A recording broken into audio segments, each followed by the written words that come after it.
Welcome back to the 5th episode of the PRing Life podcast, and this week we have our first guest, Ethan Reistad. He's a founder of Boats and Buyers, which makes life easier for both sellers and buyers for buying and selling boats, and we're super excited to have him on. One of our good buddies we met about a month or two ago, so yeah. Ethan, man, welcome. First and foremost, guys. man, thank you for staying after and locking in with us. 100%. This is still normal working hours for your boy, so we're good to go.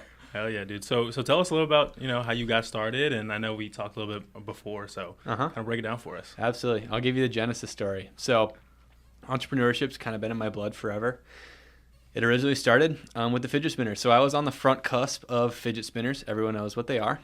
Back in 8th grade, I started a little side thing.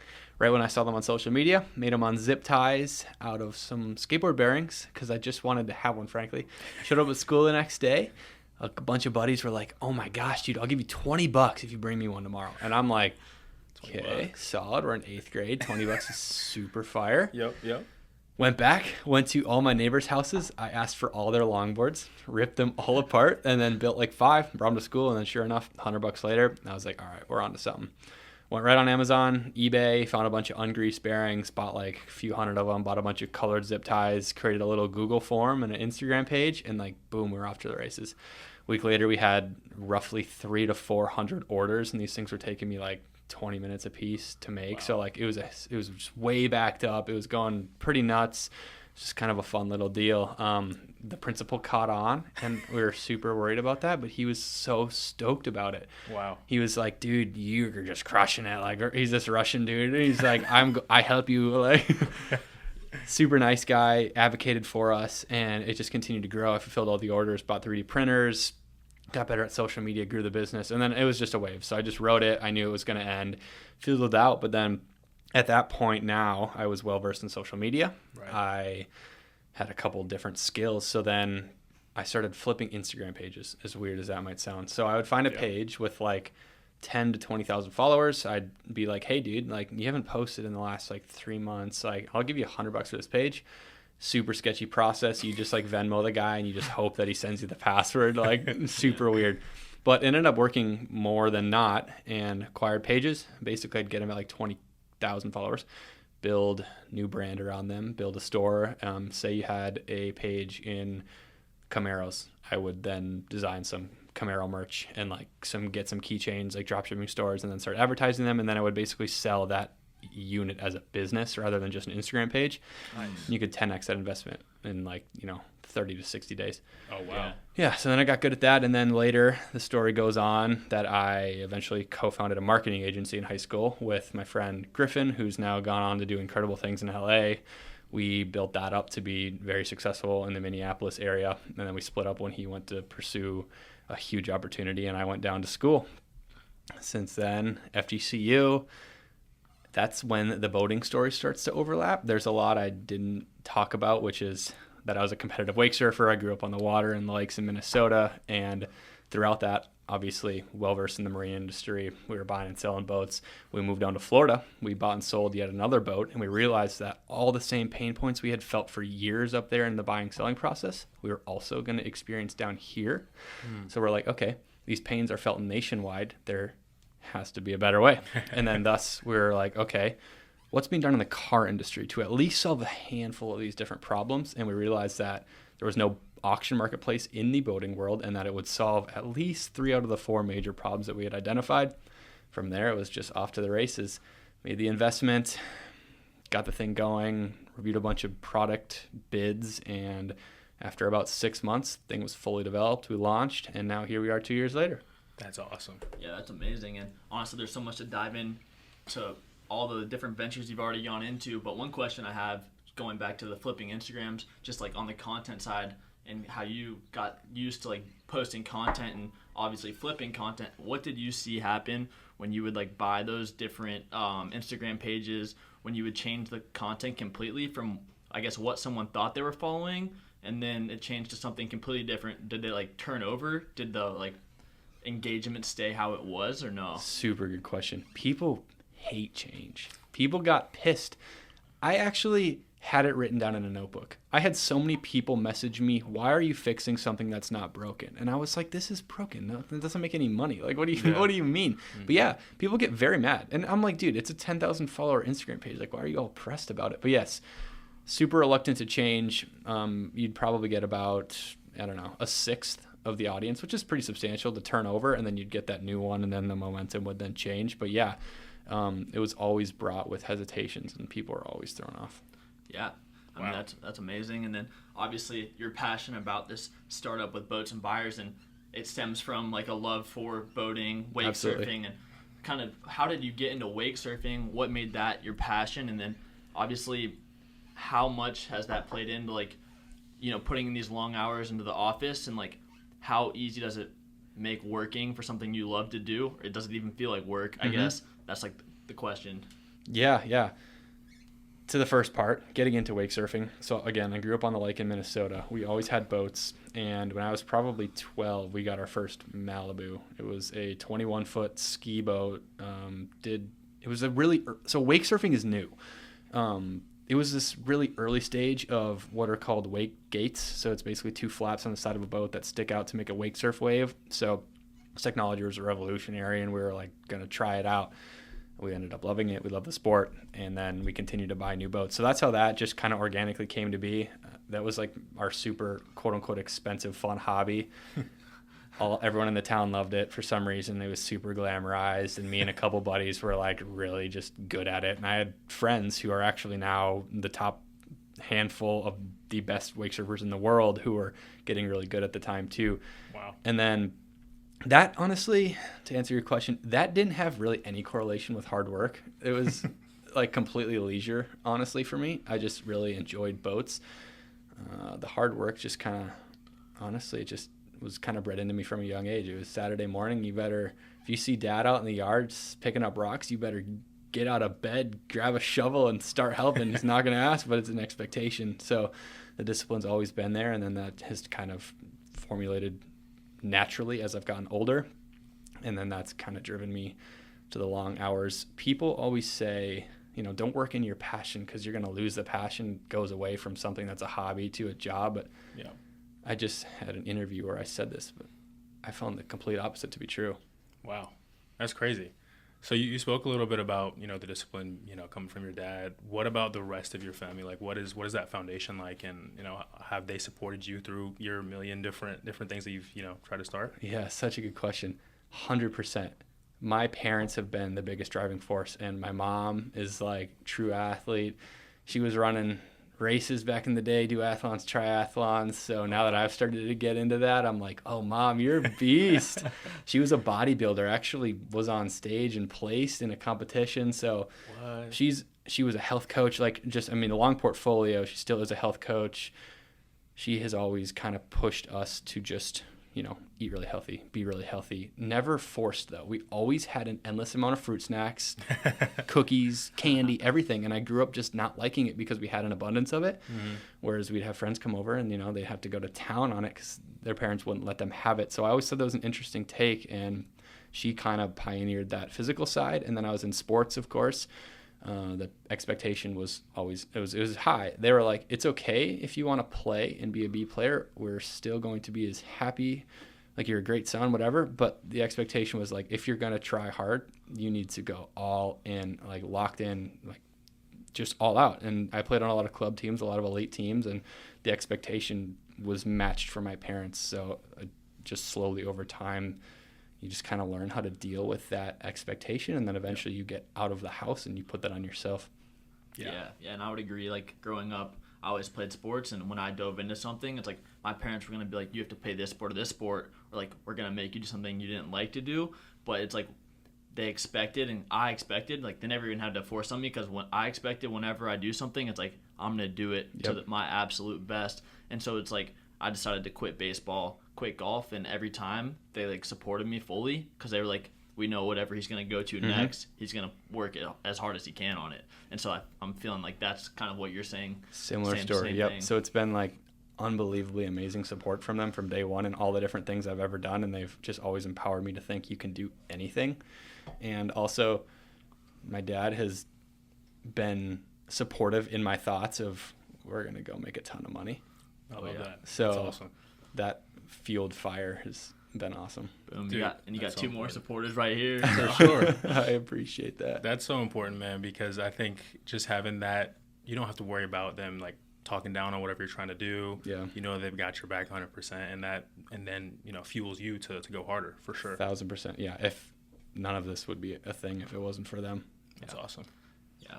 And quick question is like, what's the biggest, I guess, lesson that's gotten you to this point? You're in Tampa. Well, let me hit on two questions. Mm-hmm. First thing is, I'm guessing your parents are still in Minnesota. No, we moved as a whole family down to Fort Myers. Oh, Never let's mind. go. That's a bad assumption. But yeah, so how has the change been from moving to Minnesota to Tampa then? That's the rephrased question. Yep, that's a good one. Moving to Florida originally was shocking. We grew up in Minnesota. We were very well connected. We had a lot of friends. Our whole family is there. And then we had talked about it every single winter, year after year after year. It had been probably 7 years. This is the year. February would come around. I know you guys are a little bit further south than I was. But February would come around, and January you're still kind of excited about the winter. It's still fun, novel. February comes. Initially, it's like, all right, we're getting good snow. Like, we're going to go play. And then end of February into March, it's like you won't see the sun for 4 days. That's nuts. So every year we're like, we're going to move to Florida. And we never did. And then, like the whole backstory is that a lot of stuff went down in Minnesota, and we're like, we got to get out of here. And packed the bags after I graduated high school. Took a 3-week road trip in a renovated pop-up $600 camper with my friends, which is a whole different story. Went all the way around the Northwest, Glacier, Yellowstone, all that. And then That's amazing. packed our bags and moved to Florida. So that was the dramatic part. And then I was at FGCU for 2 years. And then I was back in Minnesota, what was just over a year ago. One of my close friends who went to a university up there was like, dude, I'm transferring to University of Tampa. And I was like, no way, dude. I've been looking at Tampa and Miami. We're going to go get a place.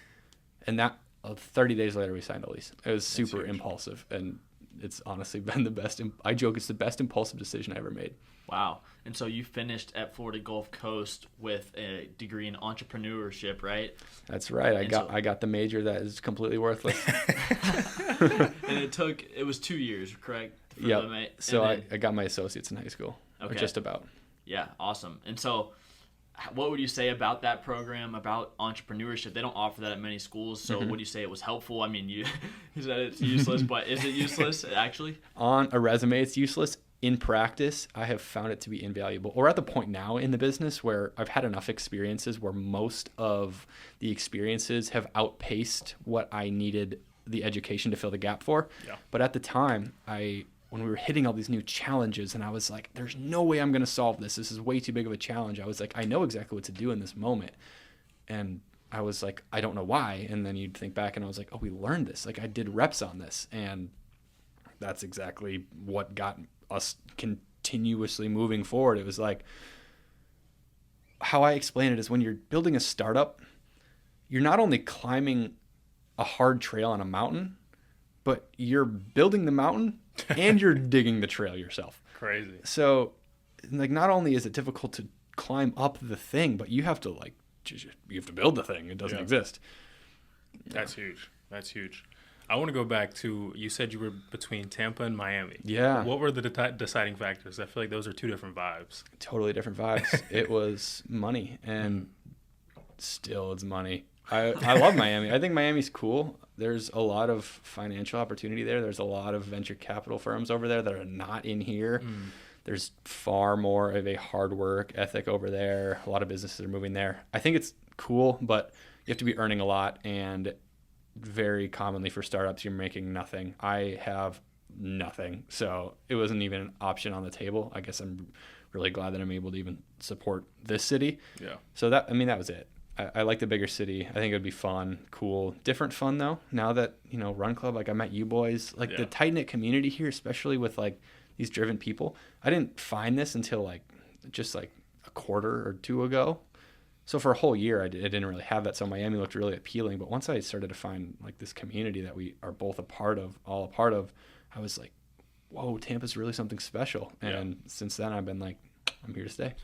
Yeah. It's like super into fitness lifestyle, and honestly, the run club for me, I mean, I know for Rod too, I don't want to speak for him, but it's been amazing. I moved here in June, and I already have like a big community of people I would call like good friends, great friends, or just like even just people I know. Like I'll see at run club, what's up? It's good to like see people you know, and it makes you kind of feel at home real quick. When a lot of people I know finish school, they go to a new place with a new job, and they have trouble meeting people, and honestly, it's tough. It's tough going from college to living on your own or to a new place, and I think that's what we've talked about it before in the podcast, but what Off Balance has done a really good job of doing. Yeah. So when did you start going to Off Balance? I started going probably just about a month before you guys started going. So it was like May. I started running like in May or June. It's like a new thing to me too. But honestly, vulnerability here. I was at Sweet Green with my roommate, and this run club shows up, and I was like, dude, the wipes per capita here is unreal. I'm a runner now. And then I started running. Yeah, man, we're guys at the end of the day, you know. That's how it goes, honestly. But once you get in there, though, I feel like we've talked about it before. Like, there's so many different people that you can meet. Oh, yeah. It totally shifted. Now I'm like, dude, the boys are here. I'm running a marathon one day. Like, this is awesome. Yeah. Yeah. That's awesome, dude. I think going back to the difference between Tampa and Miami, I think all of us are all genuine, you know what I mean? Like, just like real dudes. I think in Miami, you might have run into some like superficial, like, you know what I mean? 100%. It's the culture there. It's not even like the abnormality. It's like literally just built into the culture. Right. Right. So I think you made the right choice, man, for sure. I can't agree more. Yeah, and getting into this like new venture of running, I guess 4 months ago. How would you say you're enjoying it? Is it teaching you lessons? Because I think there's a lot to learn from running. It's something that not many people like, and personally, it's taught me a lot. But I want to hear your take on running. What your plans are kind of in the future, just regarding that, and how it affects your fitness level, and how it can actually helps you manage your startup on a day-to-day basis. I could talk about this for an hour straight. Let me get comfortable. I never thought it would have such an impact on my life. And when I first started, the first real run I went out for, I came back and I was like, whoa, the endorphins were just like flowing through my blood. I'm like, dude, I could run through a wall right now. This is insane. And then one thing after another, it's a really interesting balance between intense pain and like intense fun. And like, I don't know, it's just the endorphins, but like, it's a really special balance. And I think that it is so closely correlated with building a startup. It's that moment when you're, 8 miles in on a 10-mile run and you're like, no way can I go more steps. And you just keep putting one foot in front of the other. And then all of a sudden you're mile 9, 9.5, 10. Like, it's the same thing where it's like, no way am I going to figure this out. No way am I going to continue on. But just having that pain tolerance and just basically turning off your brain and just like continuing to do the inputs, which like running is continuing to put one foot in front of the other. Extremely similar. To your question about future plans, I'm running the Twin City 10 mile in a month. Nice. You are running a race in like 48 hours. So we got to talk on that in a sec. And then I'm going to run a marathon sometime in the spring. I said I wanted to do it within 12 months from the time I started running. But dude, yeah, your race though, that's coming up right around the corner. Yeah, so I think it's just over a day from now. It's 8 a.m. Saturday morning. Yeah. So I'm super excited. Honestly, it's been a kind of a rougher week than you would want for it to come up. It's been like a long week of like work, which is fine. It's like another topic, but it's like, it's been good. But I woke up, my foot was hurting. I did a Murph last Monday. Foot was hurting really bad. So I went out Tuesday, ran on it for 7 miles, which wasn't smart, but woke up the next day, left foot killing me, whole calf felt like it was like a brick. Dude. And so then gave it a little rest, went out Tuesday and was like, all right, let's get 4 miles in, and woke up Wednesday, foot was killing me. And so it's plantar fasciitis is like what I'm like self-diagnosing, which isn't smart to do always, but I'm pretty confident in it. So I was like, okay, plantar fasciitis, it's going to hurt when you wake up. It's going to hurt when you're like start doing the physical activity, but it's going to get a little bit better kind of as you go. Like if you're walking or running, it's going to like be less, you're going to be less in pain. Sure. And so okay, interesting. My thoughts are, hey, I don't want to be sore. Like I don't want my calves or my legs to be sore. And also I've done the work to like get the cardio. So I only have 4 miles in this week. So I didn't taper quite how I wanted to. Sure. But I'm confident in like the training. Yep. And I'm confident kind of in just like mental toughness to go through Yep. and hit my goal and go out and just be fresh on Saturday. fight through the pain and just hopefully wake up and I'll be hurting. But my biggest thing is hit my goal and then one day do a marathon too. I don't know when that's going to be. I have some other things in mind right now, but I'm excited. Yeah, amazing, dude. Well, You got it, bro. yeah, like you said. It'll be tough, but Nah, yeah. you got that. You got Yeah, that. so I can't wait. So wait, Twin Cities, where is that in Florida? Minneapolis. Okay, yeah, that's yeah, what yeah. I thought. I thought it was in and St. Minneapolis, Paul. Huh. but I have no clue. I've never been. I've That's never funny. been to Yeah, Minneapolis. no, you're not missing much. Are you a Sensitive Vikings topic. fan? Just wondering. Nope. Are you an NFL fan at all? I love the Bucks. I said yeah? as soon as I leave this state, I don't care where I go, I'm joining the other team. It's not a There we bad team to go. join. Yep. I don't even know the quarterback for the Vikings. Anyways. No, I do like them. They're my second favorite team. Okay. Fair enough. So I was wondering, obviously the business isn't, great all the time. So what kind of things outside of running do you kind of, do to take your mind off of that? Yeah, that's super, super good question. Faith is huge in my life. That's my number one go-to. As with a lot of startup founders and just people in general, control is a problem to an extent. You want to control everything, and a big part of my faith is, releasing control, trusting the process, believing that the Lord's going to supply in the time of need. So it's a lot of meditation, and then I'm also extroverted, so as many times as I can just say yes to things, like with the boys that are going on, that is the time where, especially time with certain friends who just don't care at all about my business. Right. That's honestly like nice, because I'm like, I can't even like tell you, because you won't even like know what I'm talking about. Like, nothing against that, but it's like so refreshing, because it's like, let's just talk about like what pissed you off earlier, like normal stuff. Whereas sometimes, especially like in an environment like Embark Collective, it's like so nitty gritty and like extreme. So you get so worked up and constantly involved in that. So it's usually the flip, where like you're hanging out with a bunch of people who you don't want to hang around or don't want to be like, and then you're seeking other people who are better than you, which I guess it's a huge blessing, where I feel like sometimes I need the opposite, which is cool. And I guess that's a testament to Tampa and whatnot. But yeah, so you're able to have like a different kind of conversation, whereas your business talk or how's your round of funding or whatever. Exactly. So it's just like my escape is. You can just turn off the switch. It's relax. Exactly. It's obviously running, like that's like what you said, but yeah, people for sure, and just doing normal human things. Yeah, and I want to like dive into a little bit more like about your faith. So has this been something that's been your whole life, or did you have your own kind of journey of your relationship with Jesus and like finding your faith on your own? Yeah, I had grown up in a Lutheran church, so it's always been something, a part of my life. When I was in 8th grade, I seemed to start to find the faith on my own. I was serving at our little local church on Wednesday nights, all that kind of good stuff. I went to a Christian church for half a year in high school. I actually didn't enjoy it, and I thought it brought me further away from the Lord, which is kind of a conflicting, like, it's a long story, but went back to public school and then just continued to deepen it. But yeah, it's definitely been the one grounding factor. And the way I look at it too is it's not like faith, work, fitness.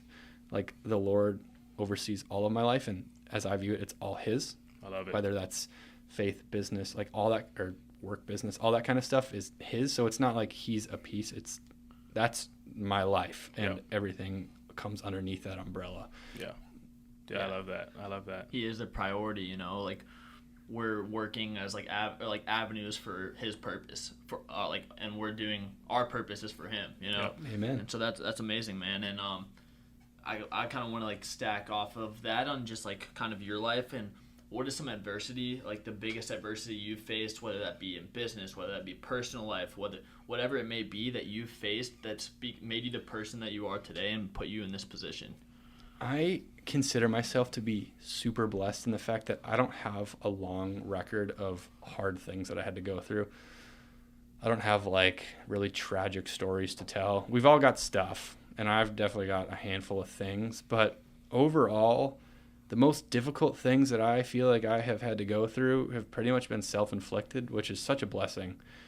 Like, this business is definitely now the single hardest thing I've had to go through.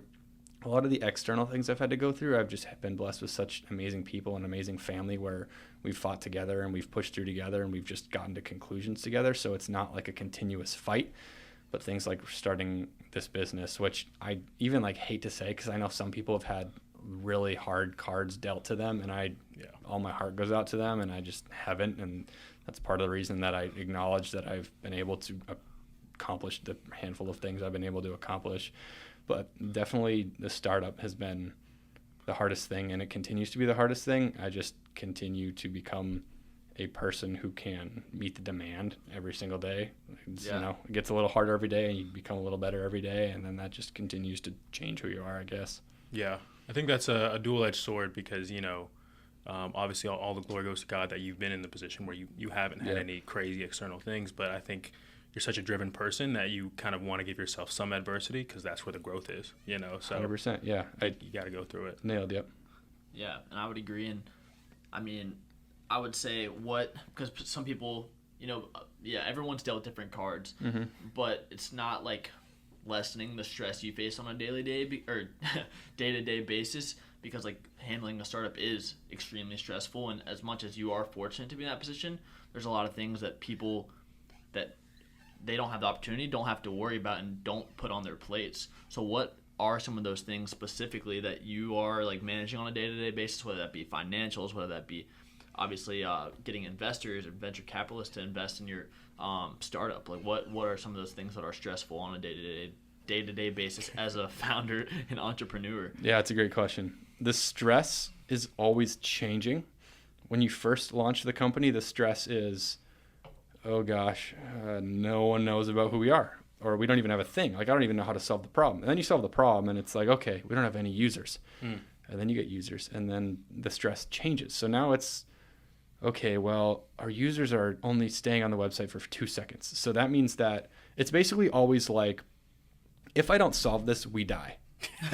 And then you solve that, and then it's like, okay, so we solved that one. And now it's like, oh shoot, our users aren't staying very long. If we don't solve that, we're going to die. And then you solve that, and then it's like, okay, now we got consistent users. Oh no, but we just had a bunch of dealerships all tell us the same thing, and they're all going to churn. If we don't solve that, we're going to die. Sheesh. So it's always like, if we don't solve the next thing, like, we're just what they call default dead in a startup, where like you can continue to fund it and keep moving, and maybe you're even profitable, but like if you're not growing, you're dead. Right. You got to be you got to be cranking in a startup to even be considered like somewhat healthy. So I guess I like kind of forgot the original question, but just like what the stressful things are. You're kind of answering it, because like that is like, as much as it sounds like harsh, it's like if you guys, you're starting up, you're growing, if you miss a step and that funding goes to nothing, it's like, then you're dead, the startup's done. So it's super stressful, but yeah, and it's changing variables too. So obviously it's me, my dad, and my brother. So then we've really figured it out, so there's not stress there. But initially there was like a lot of pain points, so like that caused a lot of stress. And then it's like dealing with investors, and then it's like, those rubber bands are being stretched. So it's like people are very complex things relative to a computer. So people need a lot of energy and resources put into them to become a balancing act, whereas a computer is just very obviously linear. There's no feelings in a computer. You can like yell at a computer, it doesn't matter.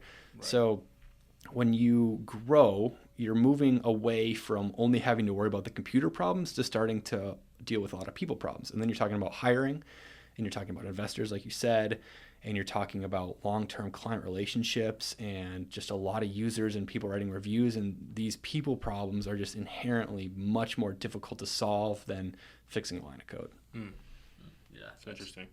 So at the stage that your business is at right now, are you still having majorly people problems, or is it like marketing, or it's just focus on whatever grows it? Yeah, I mean, we all kind of face a little bit of every problem. The largest problems that we face right now are effectiveness of our product to deliver on certain, I guess, desires of a dealership. Okay. Which is a very finite problem. But on a higher level right now, it's very like, here, let me take a step back. So a lot of tech startups are SaaS companies, or software as a service companies. Yeah. And in a SaaS or just a normal product company, you build a thing and I sell it to you. Right. And if you think that my thing that I've built, this circle, is worth paying me $5 a month, we're good. You keep paying me. Mm-hmm. When I build a marketplace, I have to get a supply side and I have to get a buy side. So I have a blank canvas and I have to convince you to give me money to put your thing on a website that no one sees. Right. Or I have to convince you, a buyer, to come to my website that has nothing on it. So how do you solve that chicken and egg problem? Marketplaces are notoriously extremely difficult to build. They take a very long time to build. They're very capital intensive, but they're also like highly successful. Take Airbnb, Uber, DoorDash, name them all. Yeah. Almost all of those really big startup companies that you think of and engage with on a day-to-day basis, they're all marketplaces. There's more than one side of it. So we face a lot of those marketplace problems where it's like the ball is getting rolling, but it's a snowball effect. So it takes a very, very long time and a lot of energy and a lot of money to get that snowball going. And then once it's going, you have what's called network effect. So what's unique about a marketplace is in a SaaS company, you have their company. And when you get a new customer, it just adds value to the company. But in a marketplace, when you get a new customer, not only are you adding value to the company, but you're adding value to every other user of the marketplace, thus the network effect. Gotcha. Makes sense. Okay. Yeah. Follow-up question. Mm-hmm. What is your mindset as you kind of go through those trials and tribulation? What is something that you tell yourself to keep going? Yeah. The Lord will provide is number one. And then number two is, dude, we made it this far. I solved the problem of having nothing. Yeah. So this one, it's a little bit smaller. It sounds corny, but I truly think that the SEALs are a great representation of this with Hell Week. If I've been through this before, oh yeah, I've been here. We're good. Even running too. Like, you're deep on that run and it's like, oh, I want to quit. But you're like, oh, I've been here, dude. We're good. I know I can continue pushing. I know I can even give it 10% above what I've ever given it and I won't die. Right.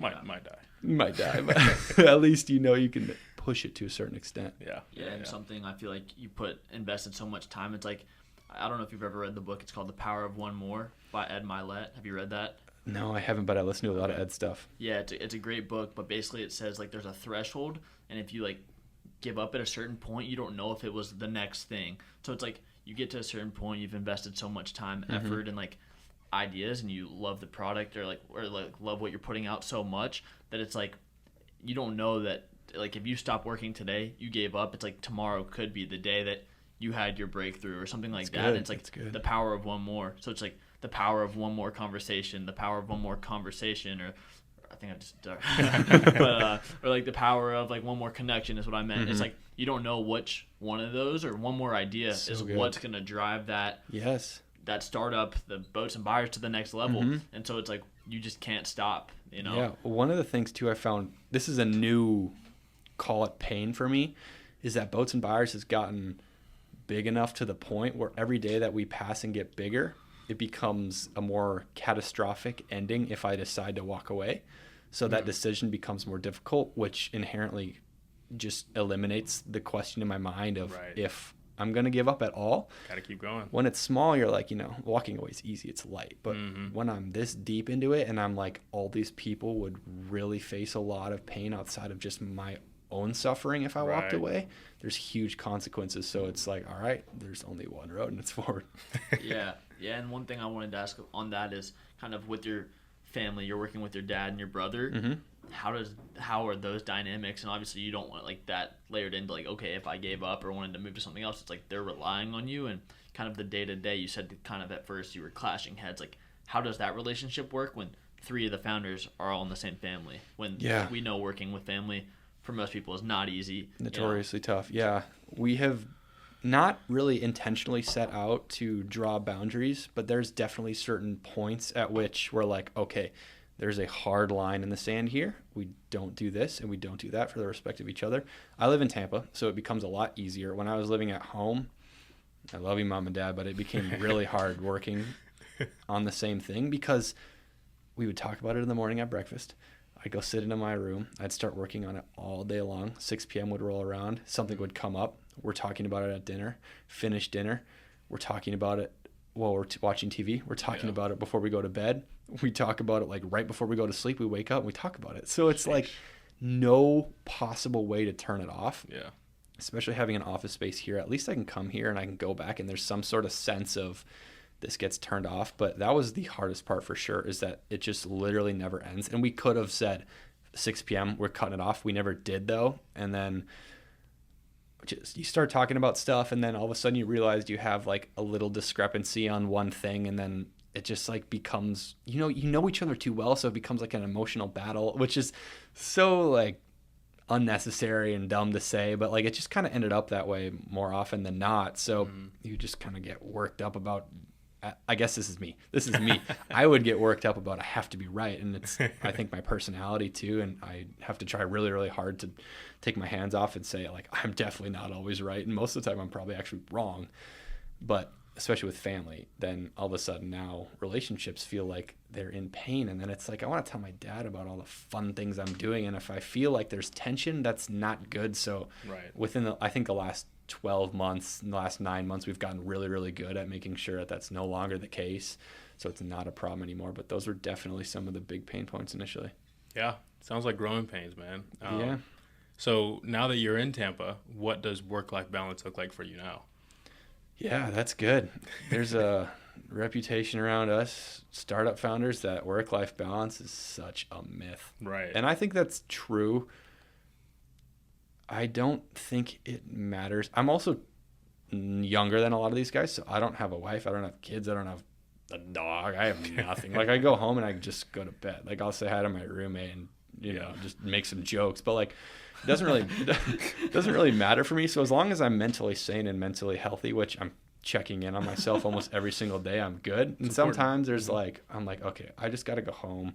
But then I go back and I just like sit around and look at the wall and I start thinking about work. So I'm like, I guess I'm either going to work or I'm going to run. And that's just kind of keeping me sane. I don't really think there's a work-life balance. I don't think it's super important for me at this stage right now. I think one day it will be important, but I am just able to, I guess, turn off like the part of my brain which needs the balance. Yeah. It's just a very go life. But again, we're young, so it's just kind of nature. Yeah. That's one thing I would say right now is like people our age, people in our positions. Mm-hmm. I mean, you have a girlfriend, so that's a little more like responsibility than we have. Yep. But it's like we don't have a dog, no girlfriend, and no like wife, no kids. It's like at this point, this is when you can take the risk. This is when you can do the stuff you're passionate about. Because I had a conversation with someone the other day, and he was talking about how his dad had like had 4 kids and didn't love the job they're doing. But once you're in that situation, it's like you have to pay the bills, you have to put food on the table. You don't have a decision. And so that's where I see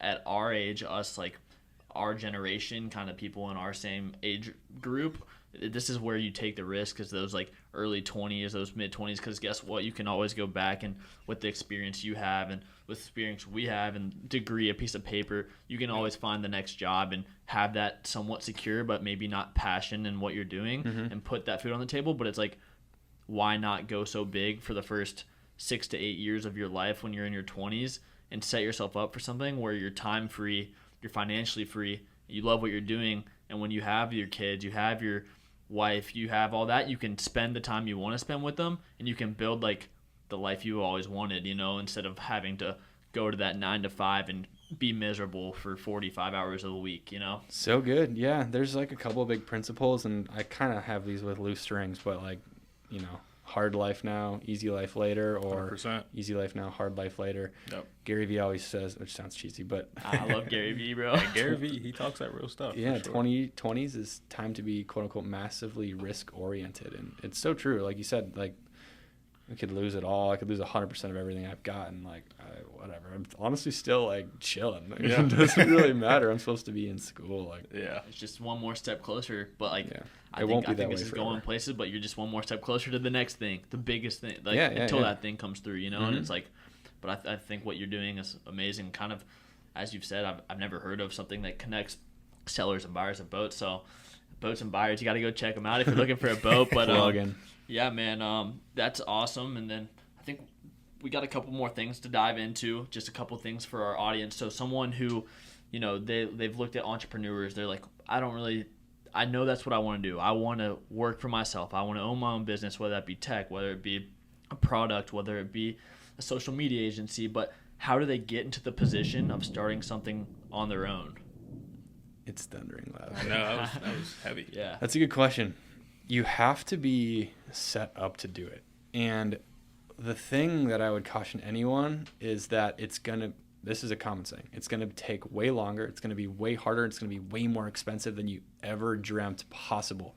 So I was blessed to be in a position where I could just jump right in. But if you've got a lot of bills to pay and all that, you need to have, we've been at this for 2 years and I haven't taken a dollar from this thing yet. So hopefully that will change within the next handful of quarters. But realistically, like I had to have, 24 months of expenses plus saved up. I had to devote 60 plus. I had to make a ton of sacrifices. Like all my buddies are in Vegas and like, don't get me wrong. I love like having fun and all that and traveling. And I think that's important. But like, there's a lot of times where I'm like, nope, it's not even an option. So like there's a notion around it that it's sick and like it's cool and it's fun, but it's thought of and known to be one of the hardest things to accomplish because it's very difficult. So don't go at it lightly. And if you are like, there's no other option for me, I have to do this, like that's the point at which it's good. I think it's like, maybe I already mentioned this in the pod, maybe we were just talking about it in the hallway, but like the guys around here say like, you have to be slightly psychotic to do this. And that's not like a healthy thing, but to jump into something like this and risk everything you've got is definitely like super psychotic. Like having stability and all that there's definitely something to be said for that. So if anyone wants to do it, like you have to be all in. How you do anything is how you do everything. So if you're waking up at 10 p.m. and you're doing nothing with your life, you got a lot of stuff to figure out first because this is super demanding. And if you try to do it like that, it's going to go nowhere. Yes, there's exceptions. Yes, there's people out there who have built incredible things with sitting around doing nothing, but like for the most part, it's working like literally like training your life to be that of a Navy SEAL and then doing it for months and months and quarters and years on end and seeing nothing in return. And you just like you have to fall in love with the process because otherwise there's literally nothing good about this. Like the delayed gratification is not only like weeks, but like it's months. So if you check all those boxes and you're still like, I have to do this, then do it. But like I would tell anyone my age, 21, it's a stupid idea to jump out of college and jump into a startup with no experience. I wouldn't recommend it to anyone. I'm here doing it, but it's very, very difficult. But I know that's not very motivating, and that's probably what the audience would want to hear, but that's like the super true reality of it. Yeah. Real. Yeah, that's what you gotta consider if that's what you're looking to do is put your all into it. I think it comes to a point where it's got to be your priority. It's sacrificing those small things now for the things to make things down the line how you want them. And so what's like one habit you've implemented in your life that would help our audience, someone who wants to be that entrepreneur, maybe even just a tech start, they want their own tech startup, like what's a habit you've layered into your life, or maybe a couple habits that have helped you get to this point, whether that be waking up or morning routine, because I always like to hear that from different people. Yeah, it's morning routine. And I don't think that's as crucial in the beginning, because in the beginning it's so scrappy and you're just like grabbing whatever time you can possibly get. But the second you have some sort of control over your day, from 5:30 a.m. to 8:30 a.m., for the most part, you have pure control over those hours. What happens is starting at 9 a.m. when the phone starts ringing all the way to what is 8 p.m. here, because it's 5 p.m. on the West Coast, I have no control over. And you just got to be ready to get punched in the face. There's some Goggins quote that's like, or he's like in a podcast, he's saying like getting punched in the mouth is an art. So you got to like prepare yourself for war every single morning. And yeah, like for me, it's make sure that I'm spending time with the Lord, make sure that I'm exercising, get up early, have a routine, because there's no stability in a startup. So if you can create some sense of stability in your own life organically by, getting up early and working out and reading, then at least no matter what happens during the day, at least you have that element of your life, which is stable. It's kind of I'm just realizing this as I'm saying that, but it's flipped from the average person, because the average person has minimal stability. You have freedom outside of your 9 to 5, and that's very rigid. Whereas this life is extremely unstable from 8 to 8, but extremely, extremely stable on assuming that are living a disciplined life from before and after work. It's kind of interesting. So that being said, now that we've scared all the potential entrepreneurs, Yeah, sorry everybody. what does like a small win look like? Because obviously, like you said, the delayed gratification is Mm-hmm. down the line. What are some small wins that you look forward to keep yourself going? Yeah, dude, the wins, you got to just eat up every single win because it's, it's like the little things that keep you going. So it's looking at the dashboards and seeing a record day. It's a lot of people stuff. So you'll have somebody who calls you and you're seeking customer feedback, and then they just give a glimpse of like what you're building is really doing a lot for me. And it's like, wow, like those things are really cool. You have to be kind of data oriented in business. So like having a lot of good data and then being able to determine wins off of that is good. I think also getting opportunities to do fun things, such as like, even if you're forced to like go take a weekend at home, or you decide you want to go out one night, like those kind of things, like opening up the doors occasionally, those feel like wins, because if you feel like you've earned it, right. Those kind of things. Or today, for example, I saw your story on Instagram was you were the Tampa Bay Lightning arena, so that's a small win. I think, in my book. So it's things like that where it's just like, this makes life cool, and right. like I'm happy and fulfilled, but it becomes less important. It's just like, if I'm happy and healthy, like I've checked the box. But it definitely, like, you got to stack the wins. So you'd say just like getting that feedback from customers, and obviously allowing yourself a little bit of fun. Yeah, like tactically, and especially in business, it's getting feedback from customers. It's hitting new days for high website views, high user counts, things like, onboarding deal, like sales is just loaded with wins, because obviously it's money in the bank. So like onboarding new customers, all that kind of stuff. It's growth, and then you just have like a bunch of different metrics you track. So every time one is doing better than the others and hitting new records, like those are wins. Cool. Yeah, and I can kind of compare that. It's like, I've started to, like, I'm posting content, and like when I'm posting content, I'm just like, I don't care about views, I don't care about likes, but it's like, it is nice to get a video that gets like whatever 2,000 views. It's more than usual, and it's like a lot of people would be that, it's 2,000 views, like that's not a lot, whatever. And for me, it's like I fell in love with like the process, and I think when I get those small wins, just like 2,000 views more than usual, I'll just be like, okay, good job. Like, it's not a ton, but it's a small step. And if you look at it that way, just falling in love with the process and like the videos, I get to the end of the night sometimes, and I'll be like, okay, I got a video to post tonight. And it's the last thing I feel like doing, because it's just been a long day. I've just got done with work, whatever. But it's like, I start editing that video, and I start to I'm like enjoying it, but it's just like, you got to kind of take that 1 second step of like, what am I trying to do? What value am I trying to provide? And like, what's the end goal? And kind of, then that makes me want to like, okay, let's get this out, and then give yourself a little bit small win. Hey, this was a good video. What can you take into the next time? Yeah. No, I think that, and when you're talking about that too, I'm realizing for me, the biggest wins are when I give it my all. When I go through a day, no matter if we hit any new records or not, but if I'm like, dude, I woke up on time, I didn't hit snooze, I got my miles in, I hit my times, I hit all of my input goals for the day, and I pushed it 1 extra hour at work. Yeah. Those are definitely the biggest wins for me. And again, it's like delayed gratification, but it's like you're stacking those bricks. Eventually the gratification will come. And like Palmer said, you gotta fall in love with the process. Yeah. Fall in love with the process. I like that, man. Cool. All right, one more question, and then we know we've had a long day of work, so startup grind. But what's one book that you've read and all of your life that's had the biggest impact that our audience can go grab tomorrow and start making that impact on their life? I wish I was a big book guy, because I'd have a lot of recommendations. Or video, but or person, something that's influenced your life. Well, number one is definitely the Bible, but on a more tactical business sense.